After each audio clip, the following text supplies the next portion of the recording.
Hi,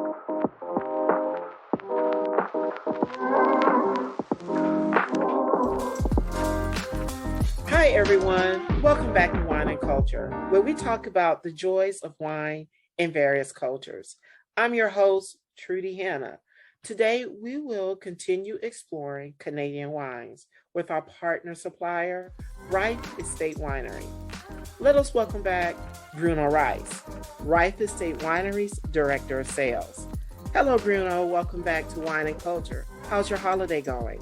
It's pretty good, right now it slows a little bit down, what is normal, right, for the time of the year for us. But still last week was very busy this week, but of course, there's always customers coming, they want to buy the last gift, and Yes, we hope they're buying wine, of course. exactly. But, everybody likes to drink and eat and enjoy the holidays, and yeah, I hope we have a good 2022. That's what we're focusing on.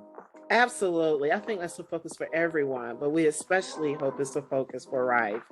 So last time we talked about Chardonnay and Pinot Noirs 2019. Right. I super enjoyed our first episode. So now we're going to get right to business, chatting and tasting wines. We will be experiencing two wines from the Reif Winery, 2019 Cabernet Sauvignon and 2020 Chenin Blanc. Right. The temptation is killing me, so let's get started. Are you okay to? You want to start with the the Chenin Blanc? Exactly, because you know what, I really like the Chenin Blanc. So anyway, Perfect.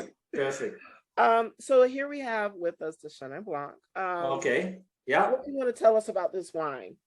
Okay. Well, first of all, the Chenin Blanc can be produced actually in a drier version or in a sweeter version. Mm-hmm.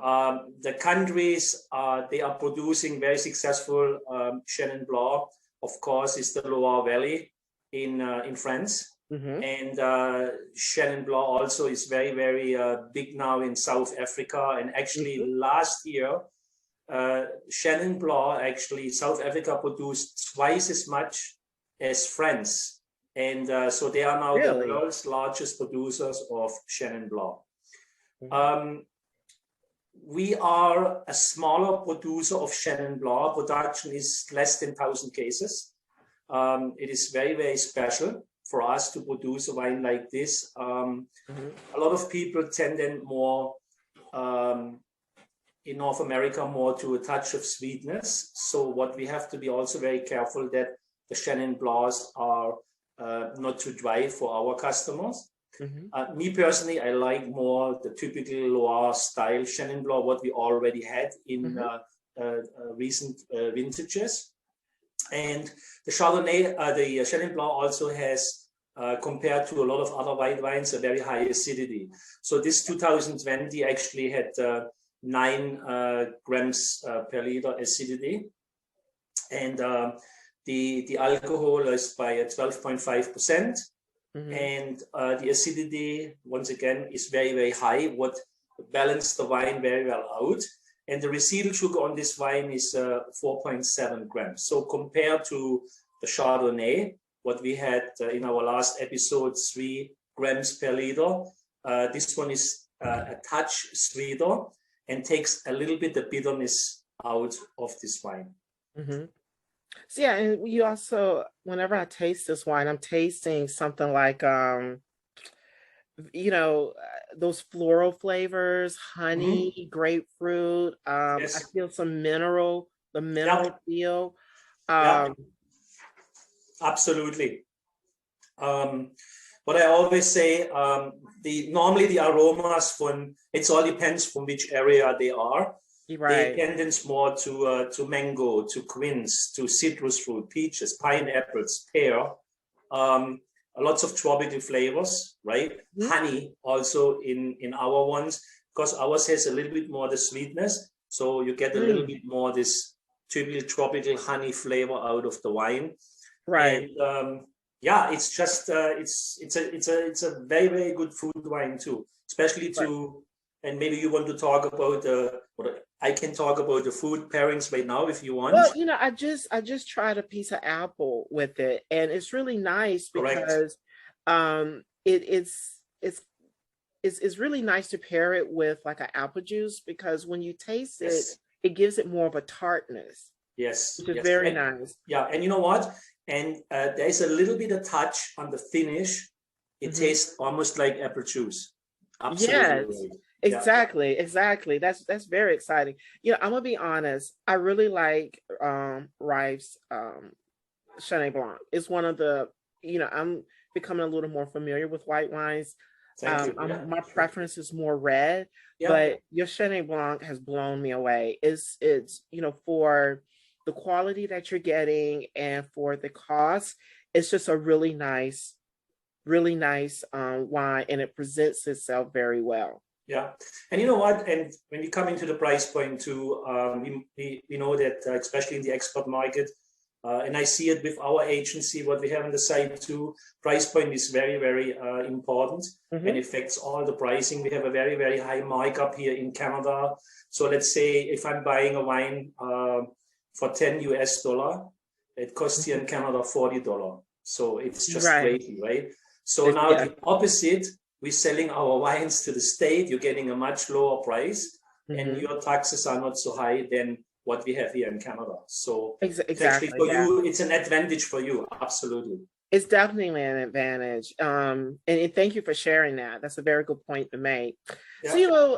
Bruno, I have a question for you. So I understand 2020 was a really good year for for the wines in Ontario. Not for anything else, but it was a good year for wines. Go figure. What makes the Ontario region ideal for producing Chenin Blancs? First of all, our terroir is very important too, because once again, when we spoke about the last time in our first episode, we have a cool climate, and the cool breezes from the lakes. Once again, in the winter time, the lake warms up, and in the summertime, you have cool nights. And especially Chenin Blanc is not a grape variety what needs a lot of sun, a lot of heat, right? Mm-hmm. And that's probably one of the reasons our soil, our mineral soil, makes this wine also in a more distinctive taste. Chenin Blancs in our area, they're tasting very, very clean, and yeah, it's just it's a great composer of the terroir. And what I mean, the main thing is of course the soil. What is for us very, very important too, and it's just a fantastic wine. I just love it, Mm-hmm. and we will definitely planning to do more Chenin Blancs in the future too, and yeah, it's just great.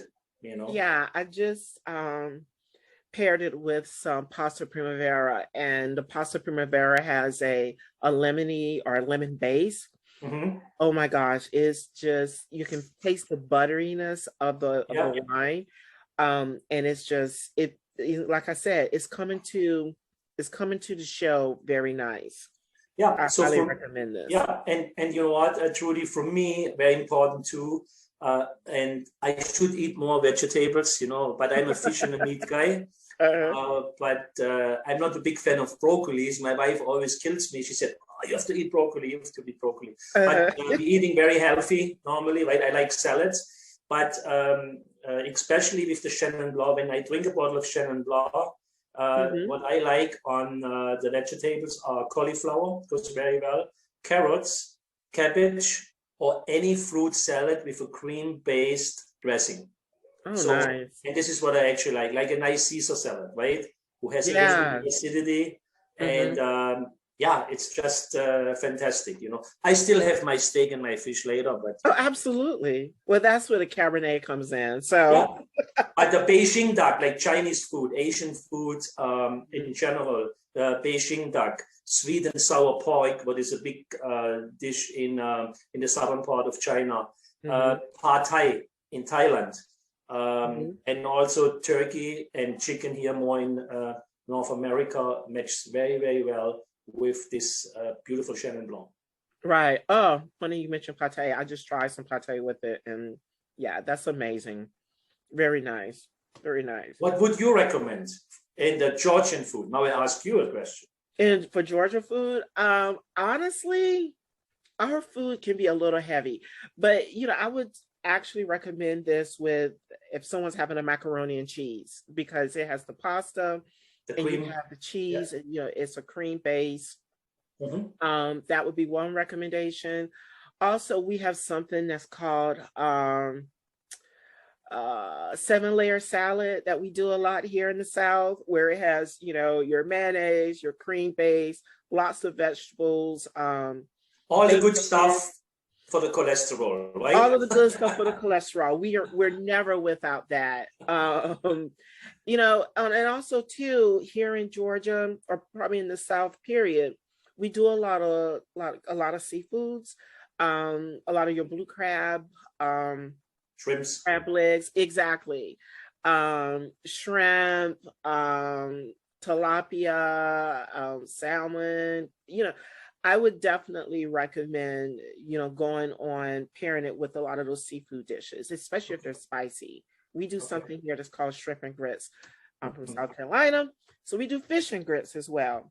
And it has a little spice to it, and it's just such a nice combination with it, and it shows up very well with those dishes. Sure.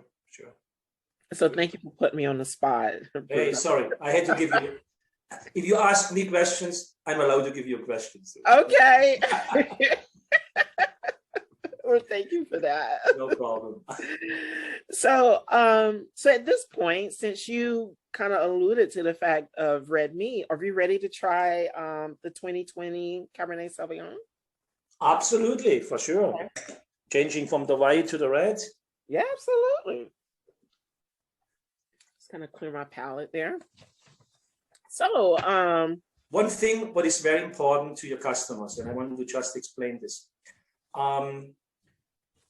Originally, I'm from Europe, from Germany, right? And you can hear it on my thick accent, but I'm still proud of my accent. And like you with your southern accent, right? Oh, thank you. When you go in a restaurant, it doesn't matter you're in Canada or in the United States. What I found out always, when we cleaning our glasses with water, right? I personally always like to drink mineral water more than the just tap water. The tap water has a lot of chlorine, and it's the same in the States and in Canada too, right? So, and sometimes also the dishwasher, the liquid from the dishwasher can damage also the taste of the wine. So we always have to make sure, and there is no complaint when a customer goes and says, you know what, something is wrong with the wine. It's not sometimes the wine, it can be coming from the dishwasher. Yeah, right? The chemicals from the soap that they use. That's right. So I always have, and I always say, and I know water costs money, right? But I'm spend $5-6 on a nice bottle of mineral water, then I have all this water, right? What you get from the tap. Right. So what you're saying is, if you go out to have wine at dinner at a restaurant, you should take your own glass. No, not your own glass, but I said you should order a nice mineral water, right? I order a nice mineral water. Okay. Okay. I just had to throw that in there. I'm sorry. So let's talk about our Cabernet. So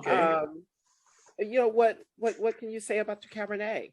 Yeah. The 2020. So this is the 2019 Cabernet Sauvignon. The residual sugar, once again, is more the drier version. It's 3 grams. The alcohol is 13%, and the acidity is only by 4.4 grams. The wine is 100% stainless steel fermented, and 3 months, 30% was in a second-year French oak, just Allier. The ageability for a wine like this is around 5 years, the same than the Chenin Blanc. And the aromas are red and blackberries. I can see a little bit of raspberries. A lot of those black cherries, and also a little bit a touch of cassis, And it also has a spiciness to it too. Correct. Because I'm trying it with some salmon, Yeah. salmon. And the salmon that I made, it has a bourbon kind of Cajun spice to it. Yeah. And it just really brings out a lot of that spiciness in the wine in and of itself. So, and you definitely want to ask me the question around what makes our Cabernet Sauvignon difference to Cabernet Sauvignons from other countries or from other terroirs, from other regions, right? So, and once again, I know I saw that I talked to you guys about this a couple of times. It's a cool climate too. For us, it's also very, very important. We have a lower growing season. So that means in California, it's much more warmer than here. So what we have to do, we keep the grapes longer on the vines. So that means we're trying to let the vines hanging for a long, long time. So sometimes probably end of October. Sometimes if we have not too much rain and we don't have too much like if it's raining too much, it's not good too, right? And then the sun comes out and we're getting now a little bit fungus in the vine. So we have to make sure we harvesting the vine to the right time. But desto longer we let the grapes hang on the vines, makes a huge, huge difference. Depends on the weather. The weather we cannot control, right? Right. Then the fermentation process also is a much, much longer than some of the wines in California. We're treating a basic Cabernet Sauvignon almost the same like a very, very high-end Cabernet Sauvignon with much more sugar or much more bricks, right? That gives also us a much deeper color in the wines too. And then also we're getting not more the sharpness, you know, so we're getting the tannins a little bit out here, you know. So tannins are good, but if the tannins are too harsh, too young, then there's a problem. And people saying, oh, this wine is sour, right? But this is the next thing what we're talking about. Our next, and the tannins in this, if you don't mind me saying, the tannins in this Cabernet Sauvignon they're very soft. I just paired it with a piece of or a chunk of chocolate truffle that's covered in that's dusted with cocoa. Correct. And you know, you have that bitterness from the cocoa and then that sweetness from the truffle. It's just really awakening a lot of those flavors, and you're not really getting those strong tannins that you would get from other red wines. I would recommend this wine mainly for, this one is about a medium to full body red wine. Yes. And I would recommend this wine mainly for stronger meat dishes, you know, some nice stews, like beef stews, you know. A nice filet mignon goes very well too. I would like also have some deer, you know, deer tenderloin would be great. And you know, so that's what I recommend, you know. Right. And funny that you should mention those, because since you asked me earlier, I must go on to say, you know, here in the South, we do a lot of briskets. We do a lot of barbecues, or we're throwing on the sauce. Perfect. I would highly recommend this with a really nice brisket. It would show up to the party so well, and it would just add so much richness to the brisket, which I've tried. So I can speak on this. Has so much richness to the brisket. And, you know, and the wine wouldn't be too overpowering, given the fact that it is a full body wine. Correct. Very nice. So, you know, Bruno, so while we're still on the cab, let me ask a question. So you mentioned malolactic fermentation, and, you know, for many calves, that's a part of the winemaking. Would you please explain fermentation to our Yes, absolutely. A lot of people, they don't know what is malolactic fermentation. And malolactic fermentation is, of course, a process in winemaking in which a tart tasting means a sense of taste. Malic acid means the sour taste. It's naturally present in grape must, fresh crushed fruit juice, that contains the skins, the seed, and also the stems. To do a malic fermentation, the reason is it creates a more rounder, fuller mouthful of the fruit. Okay, and almost it's a standard for every red wine to make a malolactic fermentation. Sometimes the Beaujolais, the Gamay Noirs, you don't have to do it because you press them a little bit earlier, and they have also mostly more acidity. But right away, it makes the wines a little bit more buttery, more creamy. For example, compared to the reds, a lot of aromatic wines, for example, Sauvignon Blanc, Chenin Blanc, Pinot Grigio, you're not doing malolactic fermentation. Chardonnay is different, especially with the ones in California, for example. You get more the creaminess, the butterness from the wines when you do the malolactic fermentation. So it's just a biologically chemistry process in the wines. Right. Wow. Thank you. And, I wanted to point that out because, when everyone asks me how I, develop a love for wines, a lot of people are really shocked that my love for wines actually came from the science of it. I have a background in biology. So, all of the chemical reactions and the bacteria that goes into wine making really intrigued me. So I'm really glad that you pointed that out and you were able to address that with our audience. Thank you so much for that, Bruno. Thank you. Yeah, no problem. You're welcome. Great. Another quick question. I think we talked the last time about the phylloxera. This is something maybe you want to talk? Yeah, absolutely. Absolutely. Definitely. So phylloxera is actually a pest, right? It's a disease, and how you can control phylloxera, right? So there is no control for phylloxera, and it's one established in the vineyard. The only way to manage it is to remove all cessapable grape vines. Right. Okay? In North America, there is a winged form of phylloxera. Like it looks almost like a moth or like a butterfly, right? And but there is currently no cure for phylloxera. And unlike other grape diseases such powdery or downy mildew, there is no chemical control or response. Right, because it affects the wine. If you put chemicals on it, it's going to affect the wine. Yeah, monitoring and control probably about mid-May and early spring can reduce the risk. Actually, here in Ontario, the phylloxera has no lethal effect due to the low winter temperatures, which prevent excessive buildup to the phylloxera populations. Right. Okay?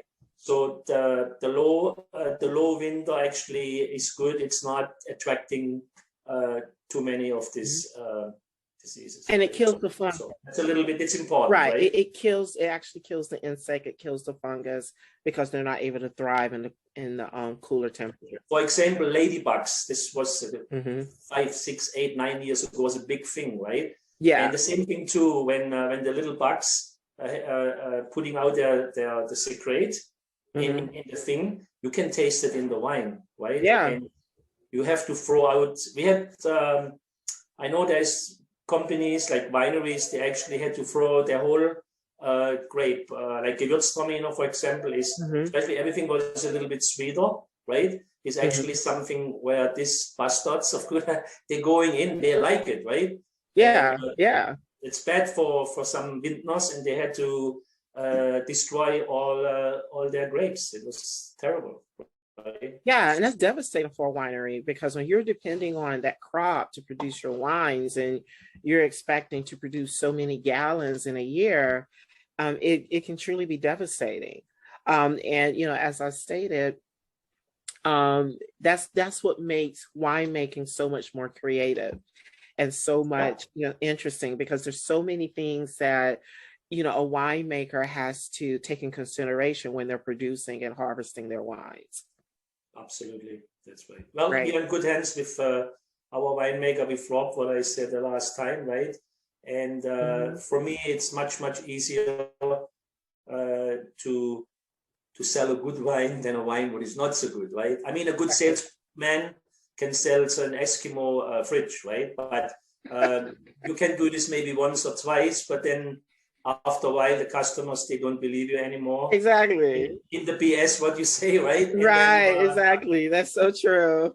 No good, you know. Well, thank you so much for sharing that information with us, Bruno. As I said, it's always a pleasure speaking with you, and I so look forward to these sessions that we can sit down and chat about, wine making, and so forth. Good. I want to say just something to your customers, right? I wish everybody all over the world, and especially, of course, in Georgia, right? A happy Merry Christmas, great and healthy 2022, and stay positive. We're getting all our third shots, so don't worry. Thank you for that, Bruno, and same to you. We, I so appreciate this relationship, and I'm so looking forward to a positive 2022. Okay, good. God bless. Thank you very much. For those of you who are watching, if you're in Georgia, you can find retailers to purchase these wines. If you have any questions on how to get them placed in your market, comment down below. We'll definitely reply to your chats, or you can visit our website at www.pieimports.com. Thank you for watching. Please like and subscribe to the channel and press the bell icon to get new video updates. See you next time.